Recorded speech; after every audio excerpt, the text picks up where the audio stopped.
நீலகேசி ஐஞ்சிறுகாப்பியங்களில் ஒன்றாகிய நீலகேசி ஒரு சிறந்த வாத நூல் எனலாம். கருத்துக்களை எடுத்துரைக்கும் வகைகளையும் அவற்றை மறுக்கும் பாங்கினையும் திறம்பட விளக்கும் சிறப்பினது நீலகேசி. ஐம்பெருங்காப்பியங்களுள் ஒன்றாகிய குண்டலகேசி பௌத்த சமய நூல். பௌத்த சமய கருத்துக்களை மக்களிடையே பரவச் செய்ய தோன்றியது. அக்காலத்தே சமணமும் பௌத்தமும் தம்முள் மாறுபட்டிருந்தன. சமய காழ்ப்பு முகிழ்த்த காலகட்டம் என்று கூட சொல்லலாம். தம் சமயமே உயர்ந்தது என வாதம் செய்து நிறுவிய சூழல். அத்தகைய சூழலில் ஆறுகத மதமாகிய சமண சமயத்தை பழித்தும் குறைத்தும் குண்டலகேசி கூறியது. அதற்கு விடை தருவார் போலவும் விளக்கம் தருவார் போலவும் பௌத்த சமய கொள்கைகளை குற்றஞ்சாட்டியும் சமண சமய கோட்பாடுகளை விளக்கியும் நீலகேசியை ஆசிரியர் எழுதினார்.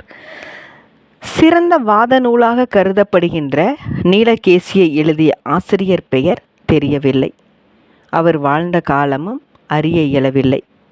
ஆனால் அந்நூலுக்கு மிக அரிய உரை எழுதிய உரையாசிரியர் சமய திவாகர வாமன முனிவர் என்பதை அறிய முடிகின்றது. தத்துவ நூல் அறிவுக்கு விருந்தாக அமைந்தாலும் இலக்கியங்கள் போன்று சுவையுணர்ச்சி அளித்தல் அரியதாகும். ஆனால் அவற்றையும் பல வகை சுவைகள் தோன்றும்படி எழுதுவது நமது தமிழ் மொழியின் பின்னும் ஒரு சிறப்பு. மணிமேகலை அதற்கொரு நல்ல எடுத்துக்காட்டு.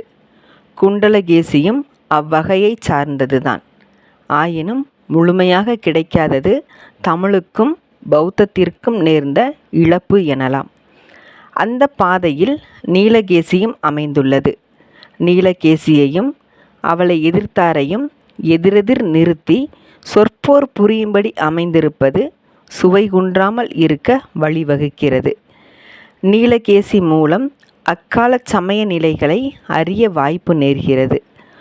உரையாசிரியரின் நுணுக்கமான உரைகள் சிந்தனைக்கு நல்ல விருந்தாகின்றன. முனிச்சந்திர பட்டாரகன் என்ற பாத்திரத்தின் மூலம் நீலகேசிக்கு அறவுரையை விளக்கமாக கூறுவது போல் தரும உரை சருக்கம் அமைக்கப்பட்டுள்ளது. மக்கள், தேவர், நரகர், விலங்கு என்னும் 4 வகை பிறப்புகளிலும் ஏற்படுகின்ற துன்பங்களை எடுத்துக்காட்டி அவை தீர்வதற்கான வழியையும் ஆசிரியர் கூறுகிறார். அதாவது உயிர்களின் அறியாமை காரணமாக உறுகின்ற பிணிகளை முற்றுமாக போக்க மருந்து ஒன்று உண்டு என்கிறார். அது ஒரு கூட்டு மருந்து என கூறி சமண சமய கோட்பாடாகிய நன்ஞானம், நற்காட்சி, நல்லொழுக்கம் என்னும் மும்மணியின் இயல்புகளை நீலகேசிக்கு விளக்கமாக விரித்துரைக்கிறார்.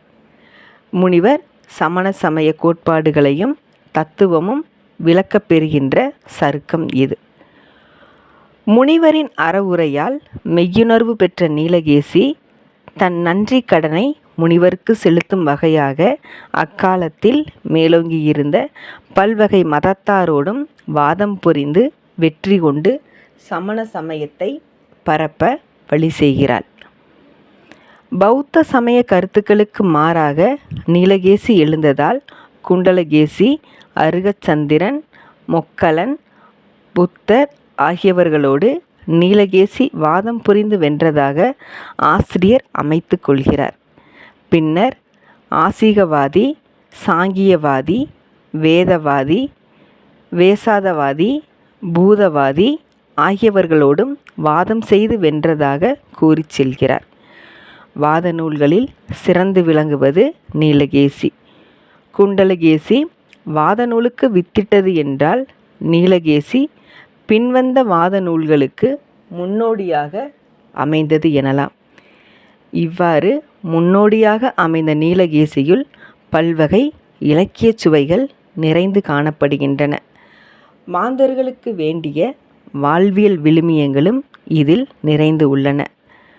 ஒருவன் பிறந்ததிலிருந்து இறப்பு வரை பல்வேறு நல்ல விஷயங்களை இச்சமூகத்திற்கு செய்ய வேண்டும் என்ற அடிக்கருத்தினை இது மையமிட்டு சொல்கின்றது. மாந்தர் அனைவரும் விழுமிய பண்புகளை தன்னகத்தே கட்டாயம் கொண்டிருக்க வேண்டும் போன்ற கருத்தை இது பரப்புகின்றது.